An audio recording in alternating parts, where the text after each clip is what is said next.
Here we are. I think we're in the frame okay. Testing out this, the first autofocus lens from TTArtisan for Sony E Mount, full frame. So we're testing it right now on my A7 III, not the latest and greatest, but more than capable. I'm going to jump out of the frame now because, as you know, this is all about testing the autofocus in video mode. Are you seeing much in the way of focus, breathing, hunting?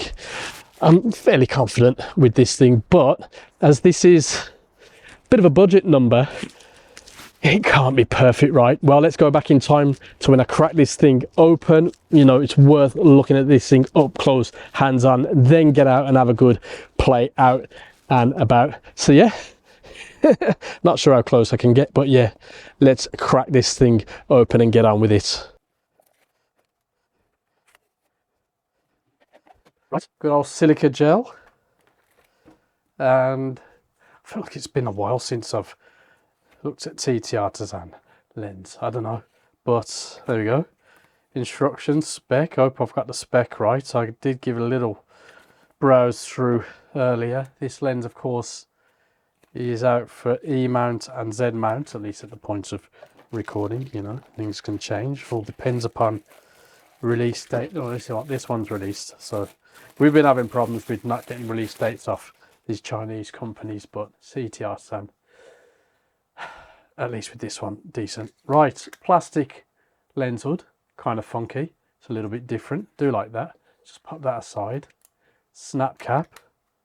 So yeah, that's all right. Let's pop that on. I'm a bit naughty. I never line it up, do I? There we go. We've got the cap. So that's plastic. That's plastic. That is quite curious. That is.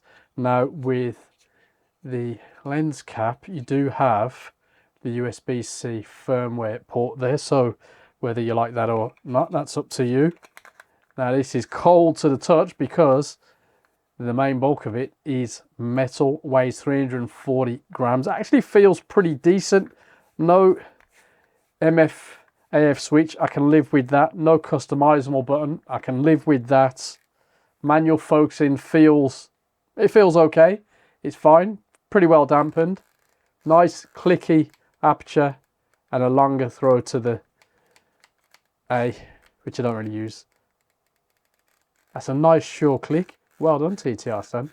Quite happy with that, considering it's, I believe, their first autofocus lens. I mean, for Sony, of course, because we've had 56 and was a 35 on Fujifilm. Yeah, it's kind of that kind of deal. So let's just click off here. We've got f2, as you saw, f2 to 16, 62mm filter thread. Fairly disappointing, 75 centimeter minimum focus distance. STM autofocus motor. You'll have seen an example of that in the intro. Yeah, 0.07 times magnification ratio, 10 elements in 7 groups, 9 diaphragm blades. Not bad. And a 32-degree angle of view, of course. Let me just grab my Sony A7 III so we can just get another little look at that. That is actually a really rather tidy package, but now a lot of channels and reviews and all that gubbins show it without the lens hood. That is a bit awkward to get on. Should have lined it up. There we go. Made an absolute pig's ear of that, but there we go. Hey, I don't think that looks too bad. What do you reckon? It kind of suits the camera. I think I'm gonna maybe fall in love with that lens hood, or just find it a bit weird. Although that curve kind of matches that. Interesting. What do you think? Of course, we're going to get out and have a good play with it. We've already started testing it by the magic of editing in the intro, but we need to see how we get on. But I'm getting positive vibes from this thing. Let us know in the comments what you think about how that looks on the camera.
After a good amount of time with this lens, well, I've got to say it's mixed feelings.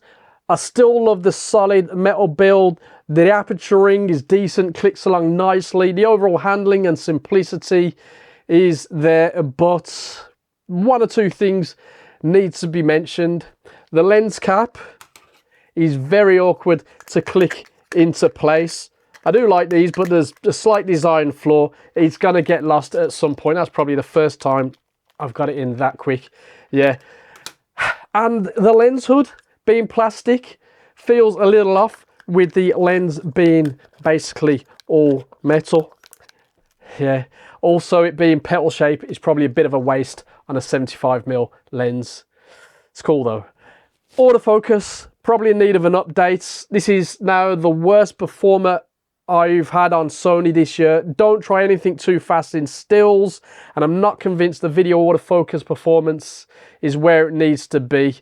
I did lose a few clips with this mad pulsing, but yeah, it's not a total loss. Mixed feelings, mainly positive, but we need to talk about the all-important image quality after these samples.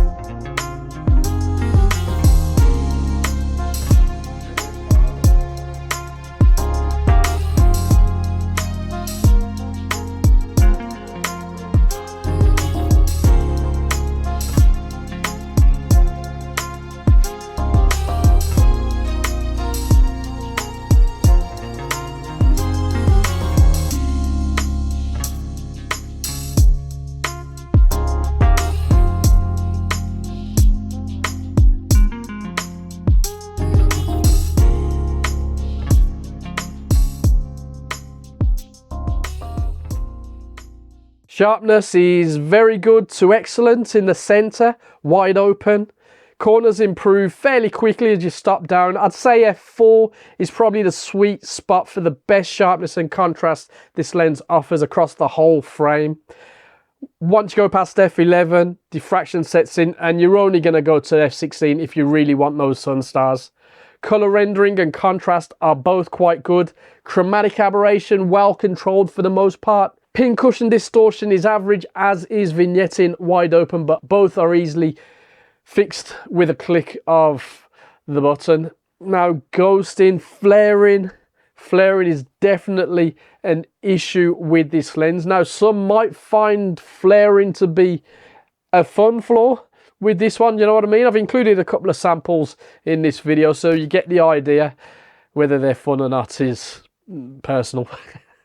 Now, bokeh, not bad at all. Whether that's the out of focus textures or the specular highlights, I'm happy, yeah. Basically then, the image quality, it's not a write-off at all. And I'm going to say it finally, considering the price, which we'll talk about after these final samples.